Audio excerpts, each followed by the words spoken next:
Europe isn't just a place of breathtaking castles and charming cobblestone streets. It's a continent filled with secrets, from scary disappearances to bizarre paranormal phenomena.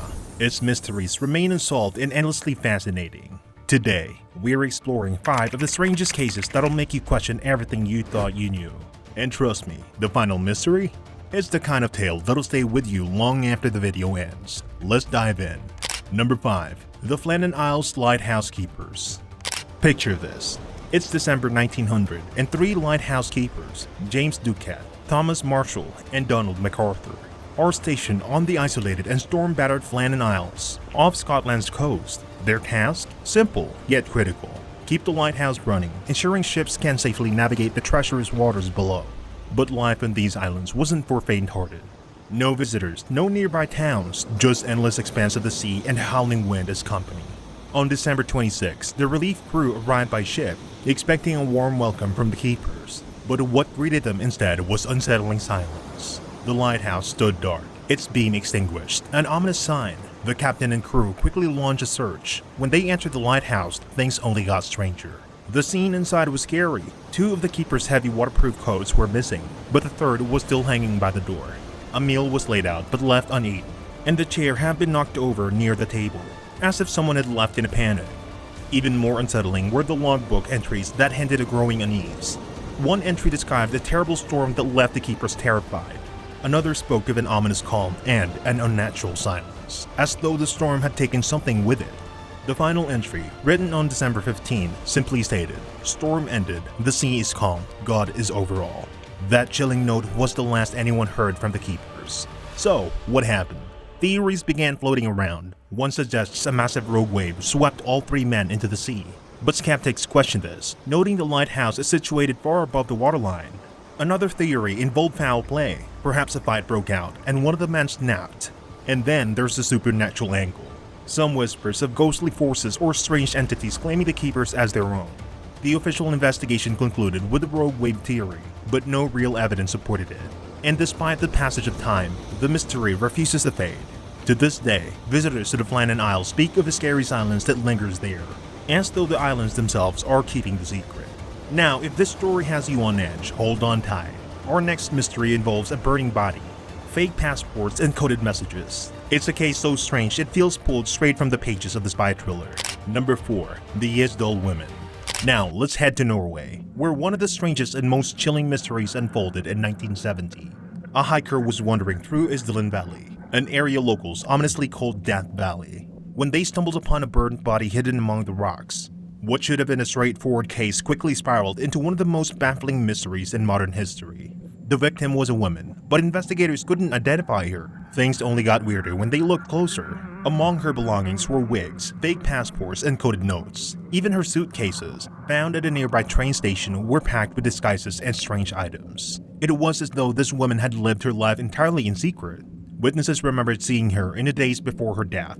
She had checked into multiple hotels, constantly switching rooms and behaving oddly. Some said she acted as if she was being followed. Her death, when it was analyzed, became even more disturbing. She had consumed a large number of sleeping pills and was found in a position suggesting she had been set on fire after her death. So, who was she? The theories are endless. Many believe she was a spy, caught up in a Cold War espionage. After all, Norway was a hotbed of activities during that time, with NATO bases nearby and tensions running high. Some suggest she was part of a criminal syndicate, killed to keep her silent. Others argue she was simply a traveler who fell victim to a tragic crime. But that doesn't explain her elaborate disguises and coded notes. For decades, investigators tried everything to identify her. They analyzed her dental work, her clothing, even the materials used in her luggage, hoping for a lead. In recent years, advanced isotope testing was used to trace the water she drank, suggesting she may have been from Central Europe. But that's as close as anyone has come. What makes this case even creepier is how many unanswered questions remain.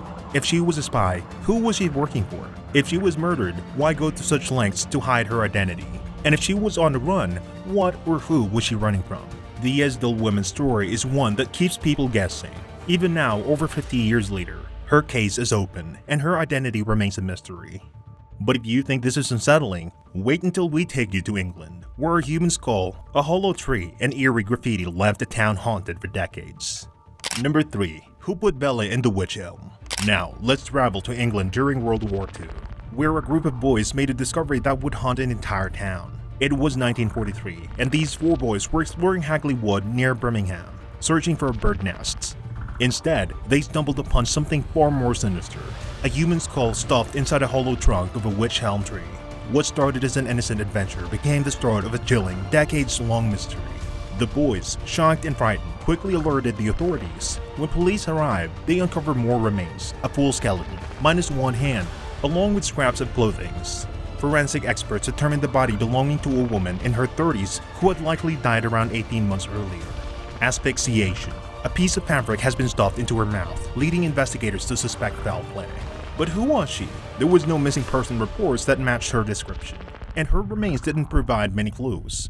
Locals began speculating about who this woman was and how she ended up in the tree. And then, things got even stranger. Not long after the discovery, mysterious graffiti began appearing across town. In bold letters, the question appeared: who put Bella in the Witch Elm? No one knew who wrote it, but the graffiti kept appearing years after years, as if someone out there wanted the world to know her name, or at least her nickname. Over the years, theories piled up. Some believed Bella was a spy, killed after being discovered during the height of the World War II. This idea gained traction because of nearby reports of German spies operating in the area.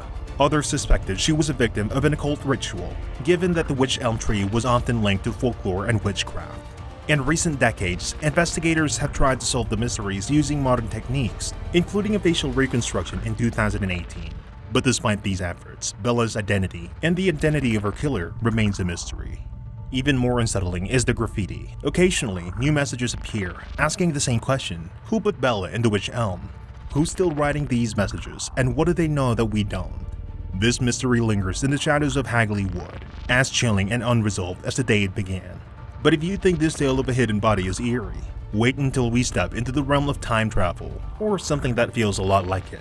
Let's head to France for our next mystery. Number 2. The Ghost of Versailles. Next, we travel to France, to one of the most famous historical landmarks in the world, the Palace of Versailles. Known for its grandeur and royal history, this stunning location became the setting of a mystery that has baffled historians and paranormal enthusiasts alike. The year was 1901, and 2 English women, Charlotte Ann Moberly and Eleanor Jourdain, were visiting Versailles as part of their sightseeing trip. It started out as an ordinary day, but what they experienced next was anything but ordinary. As the women wandered through the palace gardens, they reported seeing people dressed in 18th century clothing, men in powdered wigs, women in flowing gowns, and workers in simple attire. At first, they thought they had stumbled upon some sort of a historical reenactment, but something felt off. The air was heavy, and the people didn't seem to notice the 2 women at all, almost as if they were in a world of their own. Then, the woman claimed to have seen someone remarkable, none other than Mary Antoinette herself. She was sitting under a tree, sketching. The woman later described her in vivid detail, down to her clothing and demeanor. But here's the twist: there was no historical reenactment happening that day.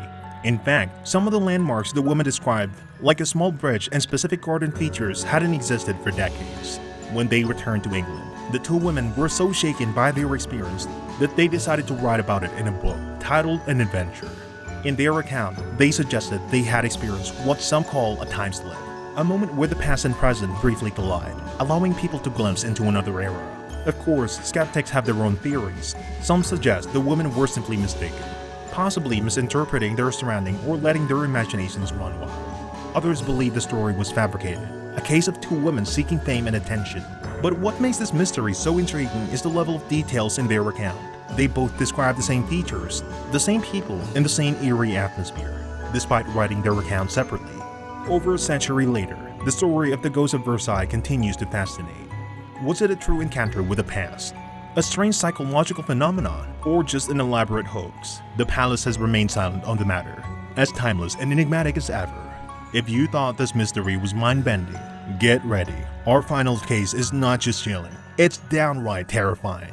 Let's head to Germany for a tale of murder, strange footprints, and one of the most haunting unsolved mysteries of all time.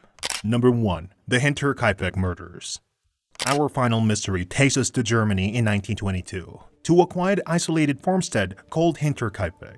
It was home to the Gruber family, a grandfather, his widowed daughter, her children, and their maid. Life on the farm was simple, but also lonely. The nearest neighbors were miles away, and the family rarely interacted with others. That isolation made what happened to them even more chilling. In late March, strange events began to unfold. Andreas Gruber, the family patriarch, discovered footprint in the snow leading towards the house, but none leading away. Even more unnerving, the family heard footsteps in the attic at night, but searches turned up nothing. Their maid, terrified by the strange occurrences, quit her job, saying the house was haunted. The Grubers brushed it off and hired a new maid, Maria Baumgartner, who started work on March 31. The same night, the entire family was murdered. When neighbors noticed the family missing, they went to investigate. What they found was horrific. The bodies of Andreas, his daughter, Victoria, and her 2 children were discovered in the barn, covered with hay. The new maid and the youngest child were found inside the house. All had been killed with a pickaxe-like tool, one by one, as if lured to their deaths. The details of the crime are chilling. The killer didn't just murder the family and leave. They stayed. Evidence showed the animals were fed, meals were eaten, and smoke rose from the chimney in the days following the murders. Whoever committed the crime was comfortable enough to live on the farm while the bodies lay undiscovered. Despite an exhaustive investigation, no one was ever charged. Suspect includes jealous neighbors, angry relatives, and even random drifters. But no solid evidence linked anyone to the crime. Modern investigators have attempted to solve the case using new techniques, but the results are still inconclusive. Theories about the motive are just as unsettling. Some believe the murders were the result of a family feud, while others think the killer was someone obsessed with Victoria, who had reportedly been involved in controversial relationships. But nothing explains the killer's cold confidence or their ability to avoid capture. The Hinterk Murders remain one of Germany's most haunting unsolved mysteries, a chilling reminder that even in the safety of home, darkness can strike. These stories remind us that some questions may never be answered, and maybe that's what makes them so fascinating. Which mystery gave you the chills? Let us know in the comments, and if you enjoyed this journey to the unknown, don't forget to like, subscribe, and stick around for more tales that keep you thinking. Stay curious.